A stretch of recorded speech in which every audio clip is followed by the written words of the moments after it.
श्री गुरु तेग बहादुर साहिब के 350वें शहीदी दिवस को समर्पित पंजाब सरकार की श्रद्धा और सत्कार से भरपूर पहल। पंजाब के 23 जिलों में गुरु साहिब के जीवन और बलिदान को दर्शाते light and sound show Srinagar, Gurdaspur, Faridkot और तख्त श्री दमदमा साहिब, तलवंडी साबो से अनंतपुर साहिब तक 4 महान नगर कीर्तन तथा 23, 24 और 25 नवम्बर को अनंतपुर साहिब में होने वाले भव्य समागमों में मुख्यमंत्री सरदार भगवंत सिंह जी मान की ओर से सभी को नतमस्तक होने का हार्दिक अनुरोध। आइए अपनी अटूट श्रद्धा और सत्कार के साथ इन समागमों का हिस्सा बने। एसआईआर के दबाव में 28 मौतें, एक और बीएलओ यानी बूथ लेवल ऑफिसर की मौत। ज्ञानेश कुमार को ममता बनर्जी की चेतावनी कि बंद करो एसआईआर, वरना क्या होगा दोस्तों, बताऊंगी आगे आपको क्या है पूरा माजरा, तो आखिर तक वीडियो में बने रहे। नमस्कार, मैं हूं आपके साथ अदिति और आप 4 PM देख रहे हैं। दोस्तों, एसआईआर का खेल अब एक खूनी खेला बन गया है। जी हाँ, खूनी खेल इसे क्यों कहा जा रहा है, क्यों एसआईआर का मुद्दा सुलझने की जगह उलझता चला जा रहा है, सब कुछ आपको इन डिटेल बताऊंगी। लेकिन सबसे पहले ममता बनर्जी ने आज सुबह सुबह जो पोस्ट किया उसे जरा देखिए, आपको माजरा समझ में आ जाएगा। ममता बनर्जी ने एक लंबी चौड़ी पोस्ट की जहां उन्होंने लिखा कि बेहद सदमे और दुख की बात है, आज फिर हमने जलपाईगुड़ी के मैल में एक बूथ लेवल ऑफिसर को खो दिया। श्रीमती शांति मुनि इक्का एक आदिवासी महिला थी, एक आंगनवाड़ी कार्यकर्ता थी, जिन्होंने चल रहे एसआईआर काम में असहनीय यानी अनबियरेबल प्रेशर में अपनी जान ले ली है। एसआईआर शुरू होने के बाद से 28 लोग अपनी जान गंवा चुके हैं। 28 लोगों ने अपनी जान दे दी है। कुछ डर और अनिश्चितता के कारण, यानी क्या कुछ होगा, किस प्रेशर में हम काम करेंगे, क्या ये हम खत्म कर पाएंगे, इन तमाम कारणों के चलते, अन्य तनाव और अधिक काम के बोझ के कारण कई लोगों ने आत्महत्या कर ली। तथाकथित भारतीय चुनाव आयोग द्वारा लगाए गए अनियोजित और कार्यभार के मतलब भयंकर प्रेशर के चलते ऐसी अनमोल जाने जा रही है।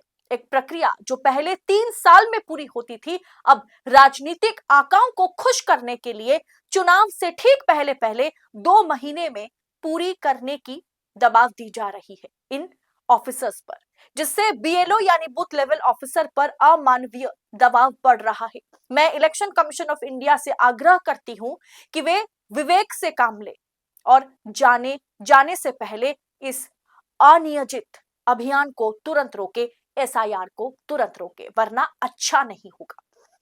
जी हां दोस्तों, जब बिहार एसआईआर को लेकर के मामला सुप्रीम कोर्ट पहुंचा था, तब भी सुप्रीम कोर्ट के जजों ने साफ तौर पर कह दिया था कि ये जो एसआईआर है हमें इससे दिक्कत नहीं है, लेकिन ये जो समय सीमा तय कर दी गई है, चुनाव से 2-4 महीने पहले एसआईआर कराने की जो बात छिड़ गई है, जो बातें हो रही है, वो 3-4 महीने का वक्त एसआईआर के लिए महज बहुत ही कम वक्त है, सालों दर साल लग जाता है।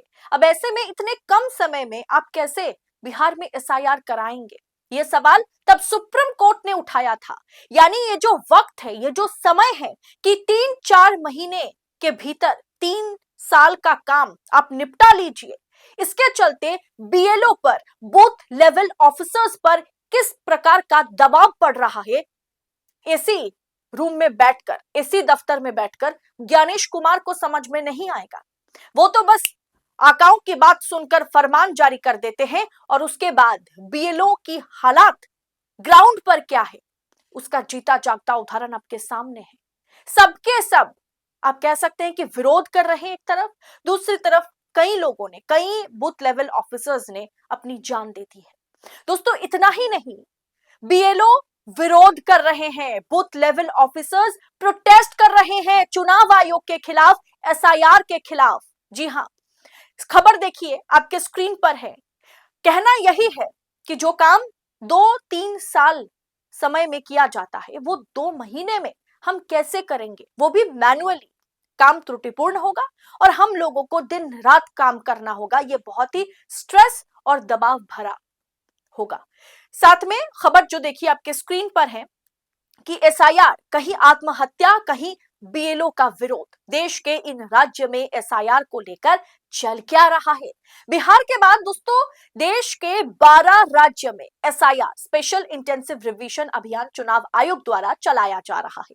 लेकिन ये है क्या, मतलब ऐसा क्या हो गया है कि खुद बूथ लेवल ऑफिसर्स चुनाव आयोग के खिलाफ विरोध करने पर उतारू है। बीएलओ पर इतना दबाव आखिर क्यों है, भारी दबाव क्यों है, जिसके चलते तनाव बढ़ गया है। कुछ मामलों में तो आत्महत्या इतनी गंभीर रही कि राज्यव्यापी बहिष्कार की बात हो रही है। जैसे ममता बनर्जी ने एसआईआर को बहिष्कार किया है और उन्होंने कहा है कि तुरंत एसआईआर को बंद किया जाए क्योंकि बूथ लेवल ऑफिसर्स जान गंवा रहे हैं। विपक्षी दलें और जो ट्रेड यूनियन है उन्होंने चुनाव आयोग पर आरोप लगाया है कि प्रक्रिया जल्दबाजी में लागू किया जा रहा है, लोकतांत्रिक अधिकारों को कमजोर कर रही है इलेक्शन कमीशन। दोस्तों अगर गहराई की बात की जाए, गहराई से देखा जाए तो कई राज्य में 12 राज्य में इसका ऐलान हो गया है, जबकि असम में भी चुनाव है लेकिन असम को फिलहाल छोड़ा गया है। असम पर कुछ और तरीके से एसआईआर को लागू किया जाएगा क्योंकि वहां भारतीय जनता पार्टी की सरकार है। अब दोस्तों बीएलओ की खुदकुशी की खबर सामने आई।